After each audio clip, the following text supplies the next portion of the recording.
So hello everyone, I welcome you all to let's crack UPSC CSC. So discuss करते हैं आज के जो इंपॉर्टेंट टॉपिक्स हैं। संडे को टाइम थोड़ा फ्लेक्सिबल रहता है और जैसा मैंने आपको इन्फॉर्म किया है कि बिकॉज ऑफ कि एक टेक्निकल ग्लिच चल रहा है जिस वजह से लाइव सेशन नहीं हो पा रहे हैं। सो जल्द से जल्द जैसे ही रिजॉल्व होगा वो सेशन आपका 9 AM से ही शुरू होगा द हिंदू का, ठीक है। और तब तक फिर वही अपलोड उसको रिकॉर्ड करना पड़ता है, फिर वो अपलोड होता है तो उसमें समय लग जाता है। तो अराउंड 10:15 10:30 जब तक टेक्निकल ग्लिच नहीं आपका सॉल्व होता तो मंडे टू सैटरडे इस तरीके से होगा। संडे को टाइम थोड़ा फ्लेक्सिबल रहता है, ठीक है। सो डिस्कस करते हैं। आज संडे का सेशन बहुत ही ज़्यादा इंपॉर्टेंट है और मैंने आपको पहले भी कहा है कि काफ़ी इंपॉर्टेंट है। इसका रीज़न सबसे बड़ा यही है कि संडे को साइंस एंड टेक्नोलॉजी का एक आपका स्पेशल इशू रहता है, ठीक है। तो हमारा जो डिस्कशन होता है वो इसी पेज पर पूरा रहता है, ठीक है। साइंस एंड टेक्नोलॉजी का जो इशू है उस पर सारे पॉइंट्स, मतलब जो चीज़ें हैं वो जानना ज़रूरी है। सो टॉपिक्स मैं आपको दिखा देता हूँ। एक ये क्लाइमेट चेंज का एक टॉपिक है, हाईलाइट किया गया है कि twice hit by climate change, और यहाँ पे कुछ स्पीसीज़ के नाम भी दिए गए हैं। सौरापॉड्स जो है और बगुलिया अल्बा करके है। तो पूछा जा सकता है प्रीलिम्स में, इसमें प्रश्न आपका बनता है। इसमें पूसा डिकम्पोजर के बारे में है, ये भी साइंस का टॉपिक है। एग्रीकल्चर के अंदर जो है ना, पूसा डिकम्पोजर, ये पूसा डिकम्पोजर है। ये पहला जो, मतलब ये टॉपिक आपके लिए बन सकता है। यहाँ पे स्पीसीज़ के बारे में है, टेरेंटुलास करके, ये आई थिंक स्पाइडर की एक स्पीसीज़ है टेरेंटुलास करके। फिर एक काला आजार बीमारी है, उसके बारे में एक ये टॉपिक है आपका, काला आजार है। और यहाँ पे इथिक्स और प्लेसेबो के बीच का एक बहुत अच्छा आर्टिकल है, ये जीएस पेपर 4 के लिए है, ठीक है। जीएस पेपर 4 में इथिक्स, यहाँ पे देखोगे तो ये हरिकेन्स है, तो ये ज्योग्राफी सेक्शन में इंपॉर्टेंट हो जाता है। और यहाँ पे एक टर्म इस्तेमाल है, प्रीलिम्स के लिए पूछा जा सकता है, स्टेलर फिंगरप्रिंट्स क्या होते हैं, बहुत इंपॉर्टेंट है। ट्रीज और यूनिवर्स में क्या हो रहा है उसके बीच का लिंकेज है, ठीक है। सो स्टेलर फिंगरप्रिंट्स के बारे में क्या है वो जानेंगे। तो ये पूरा का पूरे टॉपिक्स हैं, एक एक करके हम लोग डिस्कस करेंगे। So this session is presented by me, my name is Saurabh Pandey. अगर आप आईएएस एग्जाम की तैयारी कर रहे हैं, अनअकैडमी से जुड़ सकते हैं। इंडिया के टॉप 80+ एजुकेटर से आप लाइव पढ़ सकते हैं। तो बहुत अच्छा आपके पास मौका है कि एक प्लान्ड प्रिपरेशन करो, ठीक है। और काफ़ी सारे जितने भी सब्जेक्ट्स आपको पढ़ने हैं वो सारे सब्जेक्ट्स की आपकी लाइव क्लासेस कंडक्ट होती हैं। क्लासेस मिस होती हैं तो रिकॉर्डेड क्लासेस आप देख सकते हो। उसके बाद टेस्ट सीरीज़ है, मेंस आंसर राइटिंग प्रैक्टिस है, ये सारी चीज़ें आपकी इंक्लूडेड हैं, ठीक है। और डेली बेसिस में आपको करंट अफेयर्स के जो क्विज़ हैं वो भी करने को मिलते हैं। मेरे भी कोर्सेज काफ़ी सारे हैं, करंट अफेयर्स का कोर्स लगातार चल रहा है। और जो सबसे इंपॉर्टेंट है, मैंने आपको बताया भी है इसके बारे में, और वो रिलेटेड है एग्रीकल्चर ऑप्शनल से, ठीक है। सो काफ़ी स्टूडेंट्स ने ज्वाइन कर लिया है ऑलरेडी। और 23 तारीख को, मतलब कल आपकी 11 बजे और 4:30 बजे 2 क्लासेस होंगी। तो अभी 27 तारीख का शेड्यूल मैं आपको बता देता हूँ। ये 2 दिनों रेगुलर बेसिस पे आपकी क्लासेस होंगी और फिर आपकी 30 दिसंबर तक पूरा पेपर 1 खत्म हो जाएगा।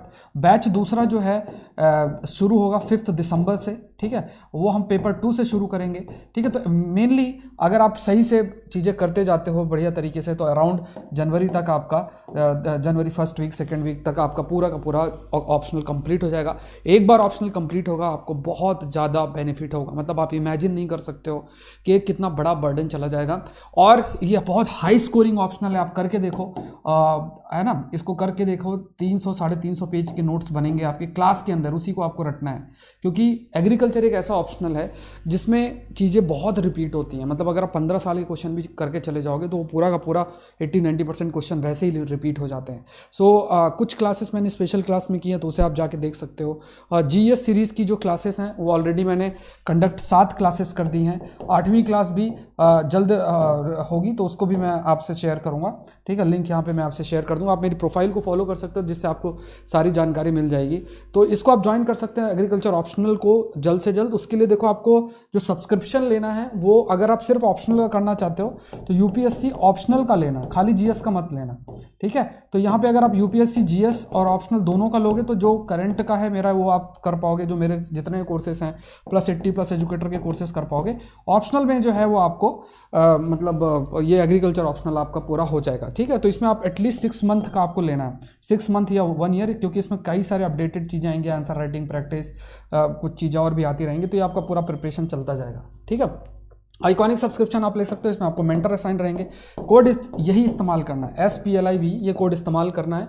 जैसे आप इस कोड का इस्तेमाल करोगे अमाउंट विल रिड्यूस बाय 10%। इस सेशन का PDF आप डेली डोज विद s.pandey से डाउनलोड कर सकते हो, और unacademy.com/@splive में आप मुझे फॉलो कर सकते हो। अनअकैडमी में जाके ये टाइप करोगे, मेरा प्रोफाइल आएगा, उसको आप फॉलो करो, तो जो भी स्पेशल क्लासेस कोर्सेज सबका नोटिफिकेशन आपको मिल जाएगा। ये टेलीग्राम चैनल है जहाँ से आपको इस सेशन का PDF डाउनलोड करना है।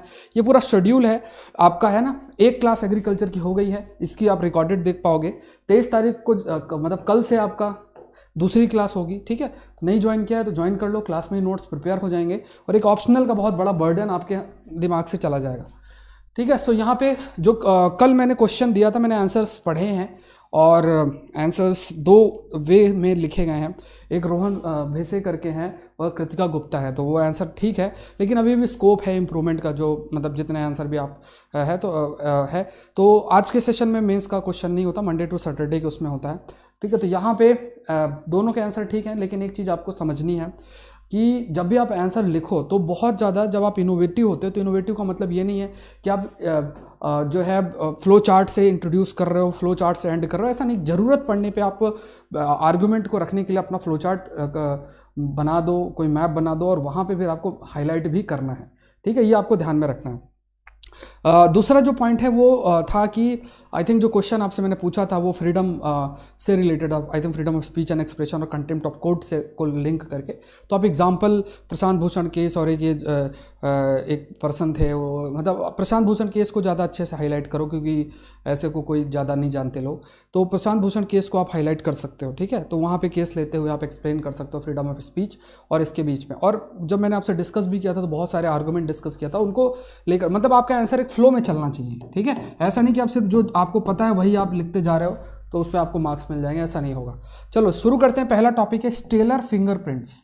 ये आप देख लो, स्टेलर फिंगरप्रिंट्स, ये एक टॉपिक है, स्टेलर फिंगरप्रिंट्स। देखो यहाँ पे क्या है, ये जो स्टेलर फिंगरप्रिंट्स है ये प्रीलिम्स के लिए क्वेश्चन बन सकता है आपके लिए।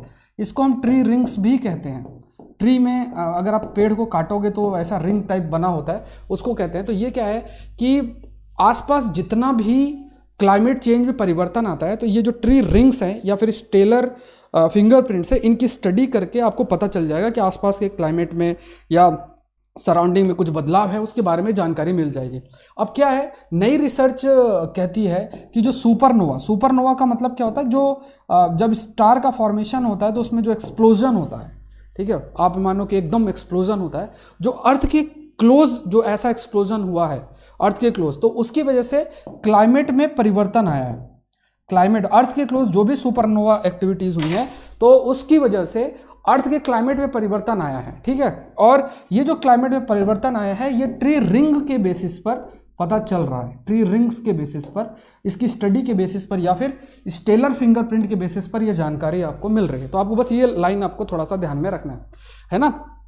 नेक्स्ट देखते हैं हरिकेन्स। अब देखो ये स्टडी बहुत इंपॉर्टेंट, बहुत जगहों पे आप कोट कर सकते हो, जीएस पेपर 1 ज्योग्राफी सेक्शन में। हरिकेन्स क्या है, पहली चीज आप ध्यान रखो, हरिकेन्स क्या है, ट्रॉपिकल साइक्लोन्स हैं। हरिकेन्स क्या है, these are the tropical cyclones, ठीक है, ट्रॉपिकल साइक्लोन्स है, ठीक है, these are the tropical cyclones.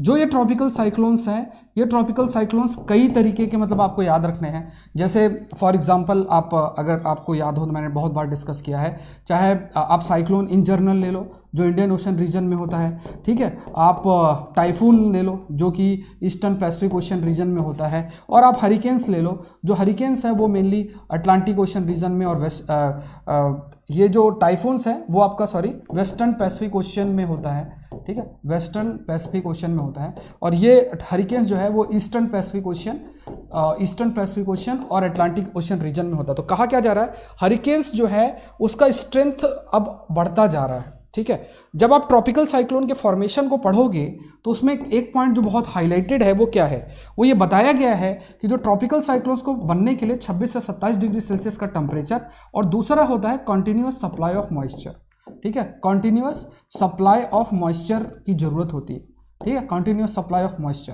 तो ये जो कॉन्टिन्यूअस सप्लाई ऑफ मॉइस्चर है, क्योंकि अर्थ का टेम्परेचर ऑन एन एवरेज बढ़ रहा है ना, तो जो ये सोर्स ऑफ एनर्जी, जो मॉइस्चर एक सोर्स ऑफ एनर्जी रहती है ट्रॉपिकल साइक्लोन्स के, डिफरेंट ट्रॉपिकल साइक्लोन्स के लिए, उस वजह से जो ये अवेलेबिलिटी हायर है, हाई टेम्परेचर की वजह से जो स्ट्रेंथ है हरिकेन्स का वो आपका बढ़ा है, और इस वजह से यू कैन से कि जो हरिकेन्स है उनका स्ट्रेंथ बढ़ा है। और जहाँ तक पहले जैसे यूएसए जैसे इलाके में जहाँ वो कुछ रीजन तक पहले पहुँचते थे, अब क्या है वो और दूर तक जा पा रहे हैं और वो डैमेज कॉज कर पा रहे हैं। ठीक है, तो ये जो है स्टडी आपकी हाईलाइट की गई है, ये स्टडी पब्लिश की गई है नेचर में, नेचर जर्नल है, इस पर आपका स्टडी ये है, ये आपकी पब्लिश की गई है।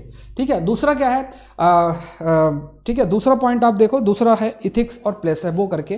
प्लेसेबो भी मैंने आपसे काफ़ी बार डिस्कस किया है। अब यहाँ पे क्या है, इथिक्स और प्लेसेबो करके ये है, इथिक्स ऑफ डिनाइंग कोविड-19 वैक्सीन टू प्लेसेबो ग्रुप। तो ये ऐसे अपकमिंग जो टॉपिक्स हैं वो बहुत ज़्यादा इंपॉर्टेंट है, बहुत जगह से आपके मतलब प्रश्न इसमें जीएस पेपर 4 के अंदर पूछे जा सकते हैं। सो बच्चे जो लाइव देख रहे हैं, आप लाइक बटन जरूर से प्रेस करें, शेयर जरूर से आपको करना है।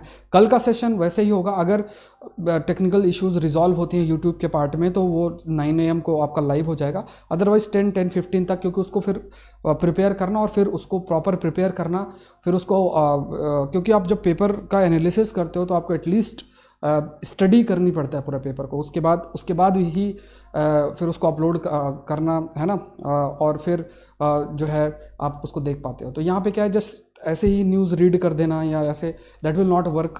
ठीक है, ये देखना कि क्या चीज़ें आपके लिए इंपॉर्टेंट है, क्या इंपॉर्टेंट नहीं है, वो भी सब ध्यान रखना है। सो कल आपका ये सेशन अगर ये ग्लिच सही हो जाता है तो वो तो आपका भाई 9 AM को ही सेशन होगा, और अगर नहीं सही होता तो 10-15 तक आपका अपलोड हो जाएगा। ठीक है, तो आप देख सकते हैं। अब यहाँ पे देखते हैं जीएस पेपर 4 के अंदर। ठीक है, जीएस पेपर 4 के अंदर अगर आप देखोगे इथिक्स और प्लेसेबो दो चीज़ों को लिंक किया गया। ठीक है, तो ये बहुत इंपॉर्टेंट है, इसको समझते हैं क्या क्या बातें कही गई। देखो अभी हाल में ही पी फाइजर ने कहा कि उसका जो एफिशिएंसी है वो अराउंड 95% हो गया। 95% का मतलब ये है कि जो भी वॉलंटियर्स हैं इतने में पॉजिटिव मतलब मिला है, जो डिज़ायर्ड रिजल्ट है वो डिज़ायर्ड रिजल्ट उनको मिल पाया है। अब क्या है, वो यूएस के FDA for emergency use authorisation को वो करेंगे। ठीक है, सो जो अप्रूवल के लिए इमरजेंसी यूज़ अथोराइजेशन के लिए वो सबमिट करेंगे, पेपर सबमिट करेंगे कि हमको अभी अलाउ करो, हम इस क्योंकि एफिशिएंसी इसकी इतनी बढ़ गई, हमको अलाउ करो कि हम इसको यूज़ कर सकते हैं। एक पॉइंट आपको याद रखना है कि ये जो वैक्सीन प्रिपेयर की गई है वो mRNA बेस्ड वैक्सीन, बहुत बार एक्सप्लेन किया है mRNA बेस्ड वैक्सीन क्या है, ब्रीफ में मैं आपको बता देता हूँ। देखो कोई भी जो SARS-CoV-2 का वायरस है, ये SARS-CoV-2 वायरस के ऊपर ऐसे प्रोटीन्स होती हैं, इन प्रोटीन को एस प्रोटीन कहते हैं, we call it as S protein, spike protein कहते हैं। कोई भी जो प्रोटीन होती है उस प्रोटीन, वो कौन सी प्रोटीन का फॉर्मेशन होगा, उसकी जो इन्फॉर्मेशन है वो इन्फॉर्मेशन कैरी जो किया जाता है वो इस आरएनए में कैरी करता है। ठीक है, mRNA। तो mRNA बेसिकली इन्फॉर्मेशन कैरी करती है कि कौन सी प्रोटीन बनेगा। तो इस mRNA का इस्तेमाल करके वैक्सीन के फॉर्म में आपके शरीर में इंसर्ट किया जाता है, और इस वजह से क्या होगा, ये जो mRNA है वो सेम प्रोटीन को आपके शरीर में प्रोड्यूस करेगा और इस प्रोटीन के खिलाफ आपका शरीर एंटीबॉडीज बना देगा। ठीक है, आपका शरीर जो है, बॉडी जो है वो एंटीबॉडीज बना देगी, और फिर क्या है, फ्यूचर में जो कोई भी इन्फेक्शन होगा, सार्स मतलब ये कोविड-19 ये इसके वायरस है, SARS-CoV-2 का जो वायरस है, उससे कोई भी अगर इन्फेक्शन होता तो उस इन्फेक्शन से आपका शरीर ही आपको बचा लेगा। ठीक है, तो ये बेसिक चीज़ आपको ध्यान में रखनी है। दूसरा यहाँ पे एक इशू आ रहा है, वो ये है कि जो आप इतनी एफिशिएंसी की बात कर रहे हो कि इतना एफिशिएंस है, इतनी एफिशिएंसी है, ये सारी चीज़ें जो आप डिस्कस कर रहे हो, बात कर रहे हो, उसमें आपने जो वॉलंटियर ग्रुप्स हैं उनको कुछ को आपने प्लेसेबो दिया था, आगे डिस्कस करते हैं प्लेसेबो क्या है। तो अब क्या है, प्लेसेबो दिया था, कुछ को आपने वैक्सीन दी थी। तो यहाँ पे क्या है कि अब जो जिन्हें प्लेसेबो आपने दिया था, क्या उन्हें सबसे पहले जैसे ही अप्रूवल होता है सबसे पहले आपको वैक्सीन देनी चाहिए कि नहीं देनी चाहिए, या विदाउट अप्रूवल आपको देनी चाहिए? तो ये एक इथिकल डिलेमा जो है वो चल रहा है, इसको ध्यान में रखना है। सो ये क्या है कि जिन्हें प्लेसेबो दिया गया है, क्या उन्हें तुरंत वैक्सीन देना चाहिए बिफोर अप्रूवल और आफ्टर अप्रूवल, ये सोचने वाली बात है। ठीक है, सो यहाँ पे प्लेसेबो क्या है, प्लेसेबो कुछ भी जो कि रियल लगता है, रियल मेडिकल ट्रीटमेंट है, बट असल में रियल मेडिकल ट्रीटमेंट नहीं है। ये कोई भी दवा हो सकती है, वह कुछ भी हो सकता है, एक काइंड ऑफ फेक ट्रीटमेंट होता है। तो यहाँ पे जैसे ये देखना कि आपकी कितना ज़्यादा इफेक्टिव है, तो किसी को रियल दवा दे दी, किसी को नहीं दी, ठीक है, मतलब किसी को फेक ट्रीटमेंट दिया। अब ये देखना, क्योंकि ये देखना कि किस पर वो दवा अफेक्ट कर रही है, और किसी को फेक ट्रीटमेंट दिया कि ये देखने के लिए कि ठीक है इसको दवा नहीं दिया तो इस पर क्या इफेक्ट पड़ रहा है, ऐसा कंपेरिजन। तो जिसको आपने नहीं दिया है वो भी उसके कॉन्टैक्ट में आएंगे, जो भी है, तो उनको जो वैक्सीन है वो वैक्सीन देना चाहिए कि नहीं देना चाहिए, अगर आपका 95% जो है एफिशिएंसी है। अब यहाँ पे कहा गया कि ये जो प्लेसेबो है इनको डिनाई नहीं किया जा सकता है, ठीक है, बट यहाँ पे ये भी कहा गया कि जो EUA है, ये जो इमरजेंसी ऑथराइजेशन है वो लेना जरूरी है, ठीक है, क्योंकि अगर EUA है, EUA के बेसिस में देखोगे तो वो ऐसे उसके लिए क्या है, सारे जो स्टैंडर्ड ऑफ केयर है ना वो सेम है, वो उसमें कोई बदलेगा नहीं। तो वो स्पेशल ट्रीटमेंट कि हाँ इसको पहले दे दो, उसको जल्दी दे दो, इस चीज़ के लिए कैसे एग्री करेगा, ये सोचने वाली बात है, ठीक है। दूसरा कहा गया कि वैक्सीन विल बी और should be offer to placebo recipient right away but only after regulatory agency approves. तो वो प्लेसेबो जिनको दिया गया था उनको वैक्सीन, क्योंकि जिनको रियल ट्रीटमेंट दिया उनको तो ऑलरेडी वैक्सीन दे दी गई है, तो जो जिन्हें प्लेसेबो दिया गया था वो कहा गया कि देना चाहिए, लेकिन उसके लिए जो अप्रूवल है वो अप्रूवल के बाद ही उसको अलाउ करना चाहिए। ये चीज़ आपकी हाईलाइट की गई। नेक्स्ट टॉपिक है काला आजार के बारे में है, तो ये भी इंपॉर्टेंट है, ठीक है। इसमें आप कई जगहों पे प्रश्न इस्तेमाल भी हो सकता है और कई जगह आर्गूमेंट के रूप में भी आप इसको इस्तेमाल कर सकते हो, ठीक है। कैसे हम बिहार में ये कदम उठाया गया है और जो स्टेप्स लिए गए हैं, जिन स्टेप्स को लेने की वजह से यू कैन से कि काफ़ी तेज़ी से इम्प्रूवमेंट हुआ है, काफ़ी बदलाव हुआ है, काला आज़ार एलिमिनेट हुआ है, ठीक है। तो ये बीमारी के बारे में थोड़ा सा डिस्कस करते हैं और बिहार का ये केस स्टडी आप कोट कर सकते हो, ठीक है, कुछ डिस्ट्रिक्ट में, तो वो आप कोट कर सकते हो बहुत जगहों पे, ठीक है, जिस वजह से बीमारी आपकी इसको एलिमिनेट किया जा सके। तो पहली चीज़ तो ये है, इसका नाम याद रखो, काला आज़ार तो बोलते ही हैं, उसके अलावा विसरल लेशमैनियासिस भी इसको कहते हैं, शॉर्ट में VL भी कहते हैं। तो ये आपको ध्यान में रखना, ये एक ट्रॉपिकल डिजीज़ है। ट्रॉपिकल डिजीज़ का मतलब ये हो गया कि मेनली उन जगहों पे, जैसे अर्थ है, अर्थ में यहाँ ट्रॉपिक ऑफ कैंसर है, यहाँ पे कैप्रिकॉर्न है, इन इलाकों में ये ज़्यादा होती है, जहाँ पे कंपैरेटिवली हाई टेम्परेचर है वहाँ पे ये ज़्यादा होती है, ठीक है। सो यहाँ पे ये ट्रॉपिकल डिजीज़ ये आपको याद रखना है, इसमें फीवर है, वेट लॉस है, एनीमिया है, मतलब आयरन की कमी है, ये सब चीज़ें आपको देखने को मिलती है। फिर ये कॉज, ये बहुत इंपॉर्टेंट है, किसकी वजह से कॉज होता है, तो प्रोटोजोन लेशमैनिया पैरासाइट, ठीक है, प्रोटोजोआ की वजह से कॉज होता है, तो ये बैक्टीरिया या वायरस की वजह से नहीं होता है। और ये ह्यूमंस में ट्रांसमिट होता है बाय फीमेल सैंड फ्लाइज, ये बहुत इंपॉर्टेंट पॉइंट है, ह्यूमंस पर ये ट्रांसमिट होता है बाय फीमेल सैंड फ्लाइज।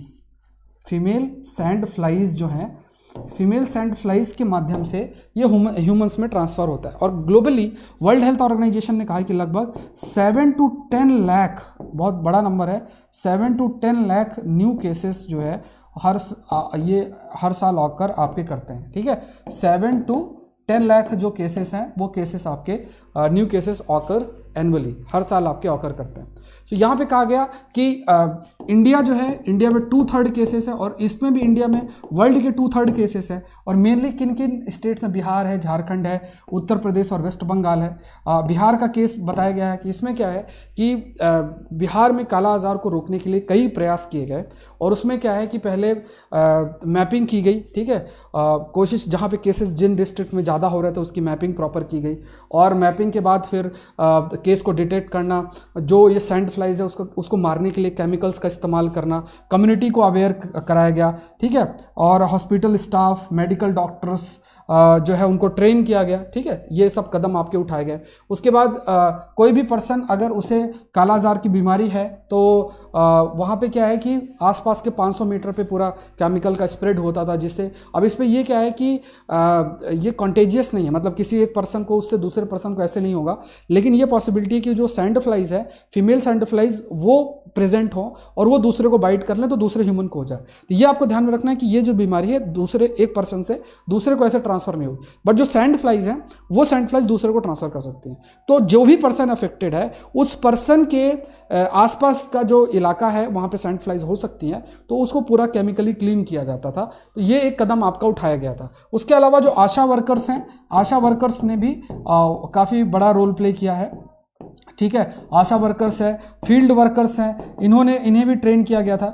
जो फील्ड वर्कर्स हैं वो फील्ड वर्कर्स को भी आपका ट्रेन किया गया था। ठीक है, जो फील्ड वर्कर्स हैं, फील्ड वर्कर्स को भी आपका पूरा प्रॉपरली जो है ट्रेन किया गया है इसमें, ये आपको ध्यान में रखना है। नेक्स्ट टॉपिक देखते हैं। नेक्स्ट है आपका twice hit by climate change. तो ये इसमें कुछ प्रीलिम्स के क्वेश्चंस भी हैं और इसमें जीएस पेपर 3 एनवायरनमेंट सेक्शन में भी प्रश्न आपके बनते हैं इस तरीके से, और प्रीलिम्स में भी सेपरेट स्टेटमेंट बेस्ड प्रश्न आपके लिए बन सकते हैं। कुछ इंपॉर्टेंट फैक्चुअल इन्फॉर्मेशन इसके अंदर है। इस सेशन का पीडीएफ मैंने आपको बताया है। पीडीएफ जो है वो ऑलरेडी मतलब dailydosewithus.pandey टेलीग्राम चैनल पे है। दूसरा, जैसे आप लोग मुझे लगातार मैसेज कर रहे हो about the optional, agriculture optional, तो वो ऑप्शनल आपका शुरू हो चुका है। एक क्लास अभी सिर्फ हुई है। नेक्स्ट क्लास आपकी 23 तारीख से 11 बजे और 4:30 बजे होगा, और ये कोर्स आपका ख़त्म हो जाएगा। आप ये मानो कि आपके नया बैच आपका 5 दिसंबर से शुरू होगा पेपर 2 से। बट अगर अभी ये पेपर 1 आप फॉलो कर लोगे तो पेपर 1 पेपर 2 आपका जनवरी तक हो जाएगा। ठीक है, अब उसके अलावा कुछ अपडेटेड चीज़ें आती रहेंगी, आंसर राइटिंग होती रहेगी। तो अराउंड 6 मंथ का अगर आप सब्सक्रिप्शन ले लेते हो तो आपका ये पूरा का पूरा जो ऑप्शनल है ये पूरा रिवाइज होता चला जाएगा। ठीक है, और स्कोर आप इजीली 270, 280 और 300 तक कर सकते हो। एग्रीकल्चर एक ऐसा ऑप्शनल है, एक तो आपको आईएफएस का भी रास्ता खोल देगा। ठीक है, पूरा का पूरा इंडियन फॉरेस्ट सर्विस का रास्ता पूरा खोल देगा, और यूपीएससी में बहुत पॉसिबिलिटी है कि आप काफ़ी अच्छा स्कोर कर सकते हो। और जितना एफर्ट दूसरे ऑप्शंस में करना उससे कंपेरेटिवली काफ़ी कम एफर्ट आपको करना पड़ेगा। ठीक है, तो कुछ क्लासेस मैंने ली हैं, उनको आप देखो और फिर अपना जल्द से जल्द इससे रिलेटेड डिसीजन लो और आप ज्वाइन कर सकते हो। बट ये याद रखना, क्योंकि कई स्टूडेंट्स क्या हैं, उन्होंने यूपीएससी जीएस का सब्सक्रिप्शन लिया है और फिर वो ऑप्शनल नहीं कर पा रहे। तो अगर आप सिर्फ ऑप्शनल करना चाहते हो तो यूपीएससी ऑप्शनल कैटेगरी को आपको चूज़ करना है। ये बार बार आप मुझे मैसेज कर रहे हो इसलिए मुझे यहाँ कन्वे करना पड़ रहा है, तो यहाँ पे ये आपको ध्यान में रखना है। या फिर अगर आप दोनों कंबाइंड लेते हो तो फिर आप जीएस और ऑप्शनल दोनों को एक्सेस कर सकते हो। और ये कोड याद रखना है, SPLIV, ये कोड इस्तेमाल करना पड़ेगा। अदरवाइज ये क्या है कि ये जो अमाउंट है वो आपको फुल पे करना पड़ेगा। चलो, twice hit by climate change ये टॉपिक है। ये देखते हैं। तो यहाँ पे क्या है कि ज़्यादातर लोगों का मानना है कि 66 मिलियन ईयर्स एगो एक बड़ा सा एस्टेरॉयड जो है वो अर्थ से टकराया और फिर उससे डायनासोर्स मर गए, ऐसा माना जाता है, क्योंकि वो कोई परिवर्तन हुआ होगा क्लाइमेट में, उस वजह से सारे डायनासोर्स मर गए। अब यहाँ पे क्या नई स्टडी आपकी सामने आई है और उसने हाईलाइट किया गया है कि यहाँ पे जो ग्लोबल टेम्परेचर है on a planet with a little or no ice caused by blanket of heat shielding. ठीक है, तो ये कहा गया कि अर्थ के एटमॉस्फेयर में कुछ ऐसा बदलाव हुआ जिस वजह से पूरा का पूरा एक लेयर बन गई। ठीक है, इस लेयर बनने के पीछे क्या रीज़न था, जैसे बहुत ह्यूज वॉल्केनिक इरप्शन हुआ, बहुत बड़ा वॉल्केनिक इरप्शन होने की वजह से ये लेयर्स आपकी बन गई। ठीक है, जो ये लेयर्स हैं ऐसे लेयर बन गई। लेयर बनने की वजह से जो सूरज की रोशनी है वो नहीं आ रही थी। ठीक है, पूरे तरीके से। तो यहाँ पे ये पूरा जो पहले का जो एक क्लाइमेट था ये काफ़ी समय तक रहा, मतलब काफ़ी समय तक रहा। तो यहाँ का जो पूरा जो वेजिटेशन है, ये जो वेजिटेशन है जिन पर ये डायनासोर्स और ये डिपेंडेंट थे, ये पूरे तरीके से ख़त्म हो गए। ठीक है, और इस वजह से डायनासोर के आपका एक्सटेंशन हो गया। ठीक है, तो यहाँ पे लगभग 100 million years earlier another climate change आपका हुआ। ठीक है, और उसमें यह हाईलाइट किया गया कि कई सारे ऐसे मतलब ये जो हम लोग डिस्कस कर रहे हैं, जो ये क्लाइमेट चेंज हुआ because of the huge volcanic eruption. और यहाँ पे ये कहा गया कि कुछ ऐसे जो स्टडी हुई तो उसमें कुछ ये, जैसे आपसे कोई पूछे कि बगोलिया एल्बा के बारे में, ये क्या है, तो ये एक डायनासोर की स्पीसीज़ है। ठीक है, और ये एक जिस फैमिली से बिलोंग करता है वो सॉरोपॉड्स नाम की ये फैमिली है। ठीक है, उसी फैमिली से ये भी बिलोंग करता है। सो ये चीज़ आपकी हाईलाइट की गई। तो ये क्या कहा गया कि ह्यूज वॉल्केनिक इरप्शन हुआ, उसमें CO2 मीथेन जैसी गैसेस रिलीज़ हुई, और ये CO2 और ये जो गैसेस रिलीज़ हुई इस वजह से जलवायु परिवर्तन काफ़ी हुआ, और इस वजह से वहाँ का जो वेजिटेशन पूरा बदल गया। जिन पर डायनासोर डिपेंडेंट थे, उनका फूड था वो वेजिटेशन, तो वो पूरा बदल गया। इस वजह से डायनासोर्स भी धीरे धीरे सर्वाइव नहीं कर पाए। छोटे जो सॉर्पोमॉर्फा डायनासोर्स वे are unable to cope with the change, but larger sauropods like Bagualia alba वो बच गए। ठीक है। सो मान लो नीचे जैसे डायनासोर्स की साइज़ भी वेरी करती थी, तो छोटे डायनासोर्स नहीं सर्वाइव कर पाए, बड़े बड़े जो थे कंपैरेटिवली जो लार्जर सॉरोपॉड्स थे वो सर्वाइव कर गए थे, क्योंकि वो उनका हाइट ज़्यादा थी, उस वजह से वो ज़्यादा हाइट के वेजिटेशंस जो थे मतलब बड़े पेड़ थे वहाँ से वो खा सकते थे। धीरे धीरे उनकी हाइट भी और बढ़ती चली गई, ऐसा आपका इसमें कहा गया है। ठीक है, नेक्स्ट देखते हैं a successful solution to the slash and burn problem. तो ये भी अच्छा टॉपिक है, इसमें पूसा डिकम्पोजर के ऊपर प्रश्न मेंस में आ सकता है, प्रीलिम्स में आ सकता है। तो ये जीएस पेपर 3 के अंदर आप नोट कर सकते हो, एग्रीकल्चर सेक्शन में, साइंस के अंदर भी नोट कर सकते हो। टॉपिक का नाम है पूसा, पहले भी डिस्कस किया है, पूसा डिकम्पोजर। ठीक है, पूसा डिकम्पोजर, ठीक है, डिकम्पोजर, ठीक है, पूसा डिकम्पोजर के बारे में। तो देखो आप सभी को पता है कि ठंड का टाइम है, पंजाब हरियाणा में बहुत सारी वेजिटेशन की बर्निंग होती है, उससे वो जो धुआं निकलता है उससे पॉल्यूशन, स्मॉग की प्रॉब्लम दिल्ली में होती है, तो पॉल्यूशन का बहुत हाई प्रॉब्लम होती है। तो इसमें क्या है कि पूसा डिकम्पोजर एक आपका डेवलप किया गया है। ठीक है, पूसा डिकम्पोजर। तो पूसा डिकम्पोजर बेसिकली है क्या? देखो ये कैप्सूल्स हैं, ये कैप्सूल्स हैं, और इन कैप्सूल्स को मान लो 25 लीटर पानी में आपने डाला, 2-3 कैप्सूल्स, चार जो भी कैप्सूल्स डाली, अब एक सॉल्यूशन क्रिएट होगा, उस सॉल्यूशन को आप पूरे खेत में फैला दोगे। ठीक है, जैसे वो डाला, कैप्सूल डाली, कैप्सूल डालने के बाद वो जो सॉल्यूशन बनता है उसको पूरे खेत में डाल दोगे। खेत में डालने के बाद जो ये क्रॉप रेसिड्यू है जिसको आप जलाते हो, जिसे स्टबल बर्निंग हम कहते हैं, तो वो जो स्टबल खेत में रह जाते हैं जिनको फार्मर्स हटाते नहीं हैं, रादर उसको मतलब उसको जलाते हैं, तो क्या होगा, वही उसको जैसे ही पूरा सॉल्यूशन डालोगे, पूरा का पूरा ये जो स्टबल है ये पूरा डिकम्पोज सॉइल में हो जाएगा, तो आपकी सॉइल की फर्टिलिटी बढ़ जाएगी और साथ में आपको जलाने की ज़रूरत नहीं पड़ेगी। तो एक ऑर्गेनिक फार्मिंग की तरफ आप चले जाओगे। ठीक है, तो यहाँ पे पूसा डिकम्पोजर की बात करोगे, ये कैप्सूल है, इसमें जागरी, चिकपी, फ्लोर, बहुत सारे माइक्रो ऑर्गेनिजम्स प्रेजेंट है। ठीक है, उसके बाद क्या है कि एक लिक्विड है। ठीक है, लिक्विड में इसको मिलाया जाता है और धीरे धीरे फिर उसको स्प्रेड किया जाता है। ठीक है, food grain produce during Pusa decomposer qualify as organic. मतलब अब क्या है कि आपके सॉइल का जो मतलब सॉइल की जो क्वालिटी है वो बढ़ेगी, न्यूट्रिशन का लेवल है वो बढ़ेगा, केमिकल का आप कम इस्तेमाल करोगे, पानी जो है जैसे फर्टिलाइज़र डालोगे, कुछ भी डालते हो केमिकल यूज़ करोगे, बारिश होती है वो नीचे चला जाता है, ग्राउंड वाटर का पार्ट बन जाता है, वाटर पोल्यूट होता है, तो ये सब कुछ नहीं होगा। आपका क्या होगा कि आसपास का ये जो पूसा डिकम्पोजर है, क्योंकि इसमें हर चीज़ मतलब ऐसे माइक्रो ऑर्गेनिज्म पर बेस है, माइक्रो ऑर्गेनिज्म ही धीरे धीरे उसको डिकम्पोज कर देंगे, तो जैसे जैसे आपकी समय बीतेगा वो पूरा का पूरा डिकम्पोज हो जाएगा, सॉइल का पार्ट बनेगा, सॉइल की फर्टिलिटी बढ़ेगी और जो केमिकल का इस्तेमाल आपको नहीं करना पड़ेगा अपने खेतों पे। तो ऑर्गेनिक फार्मिंग होगी, ऑर्गेनिक फार्मिंग होगी तो पैसा भी फार्मर्स को ज़्यादा मिलेगा, क्योंकि ऑर्गेनिक प्रोडक्ट्स की कीमत अधिक होती है। ठीक है, ये आपको ध्यान में रखना। दूसरा कहा गया कि अगर आप पहले का समय लो, ये मतलब मैंने पहले भी इस चीज़ को कई बार बोला है, पहले जब आप फार्मिंग करते थे तो वो फार्मिंग ऑर्गेनिक ही होती थी। बाद में जब केमिस्ट्री पर थोड़ा डेवलपमेंट हुआ, तो केमिस्ट्री पर जब थोड़ा डेवलपमेंट हुआ तो उस वजह से केमिस्ट्री मतलब जब लोग समझने लग गए, तो उस वजह से फिर फर्टिलाइज़र केमिकल बनाने लग गए। ठीक है, कि ये केमिकल डाल के सॉइल की फर्टिलिटी बढ़ाओ, फिर ये प्रोडक्टिविटी बढ़ेगी, ये सब फिर तब आपने शुरू किया। लेकिन पहले हर चीज़ ऑर्गेनिक ही थी, मतलब पहले जो प्रैक्टिस की जाती थी उसको किसी को बोलना नहीं पड़ता था कि ऑर्गेनिक है, वो ऑर्गेनिक ही बाय नेचर थी। फिर आपने केमिकल इस्तेमाल किया और फिर कह रहे हो ऑर्गेनिक करो। ठीक है, तो ये सब चीज़ें हैं। तो ये क्या है, इनडायरेक्टली आप कहीं ना कहीं वी कैन से कि हम डायरेक्टली या इनडायरेक्टली ऑर्गेनिक फार्मिंग की तरफ जाएंगे। दूसरा एक टर्म इस्तेमाल होता है, दैट इज जॉग मेथड। ठीक है, जॉग मेथड करके, जो कि मोज़ेम्बिक ईस्ट अफ्रीका में इस्तेमाल होता है। एक तरफ क्या होता है, स्लैश एंड बर्न, आग लगाया, बचा जो बचता है।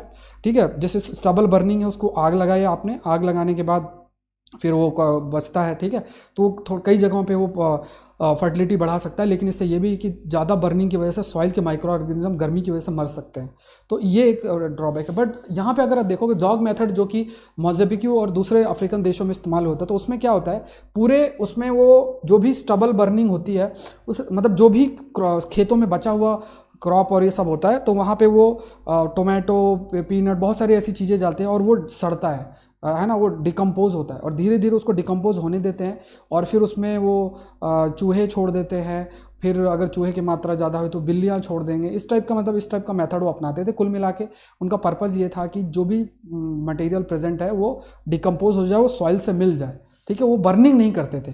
ठीक है। तो यहाँ पे क्या है कि let the mice in the field eat up this stuff, और ठीक है, तो जो ये रॉट करता था उसको माइस जो चूहे होते थे उसको खाने देते थे, ठीक है। फिर उसके बाद धीरे धीरे ये जो जैसे ये सब चीज़ें खेतों में डाल दिया और वो फिर चूहे उसको खाते थे, तो धीरे धीरे जो भी एक्स्ट्रा स्टफ था उसको खा जाते थे, ठीक है चूहे। अगर चूहे के नंबर ज़्यादा हो गए तो कैट छोड़ देते थे, इस टाइप का काम करते थे वो।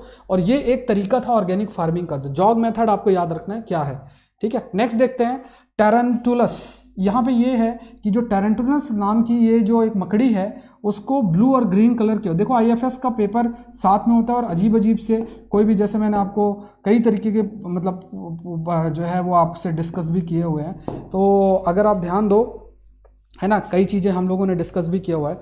सो यहाँ पे टैरेंटुलस ब्लू एंड ग्रीन कलर्स, तो जैसे कई स्पीसीज के बारे में मतलब पूछते हैं यूपीएससी के प्रीलिम्स में, खास तौर से मेंस में तो ऐसे कोई प्रश्न नहीं आते।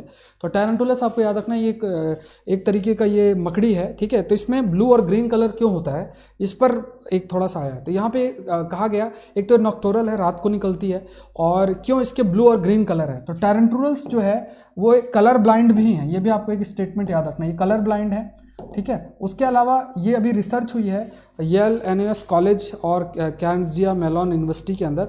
उन्होंने कहा कि ये जो ब्लू कलर है, पहले पता नहीं था ब्लू और ग्रीन कलर क्यों है, तो ब्लू कलर है, वाइब्रेंट ब्लू कलर है, वो दूसरे मेट्स को अट्रैक्ट करने का, जो अपोजिट सेक्स है उसको अट्रैक्ट करने के लिए इस्तेमाल होता था। और तीसरा जो ग्रीन कलर है वो छुपने के लिए इस्तेमाल किया जाता है इसके। तो ये दो पर्पज़ हैं जिस वजह से इनके ब्लू और ग्रीन कलर होता है इस टॉरेंटुलस जो ये स्पाइडर है इसको, ठीक है। तो ये आपको ध्यान में रखना है। सो आज के सेशन में इतना ही।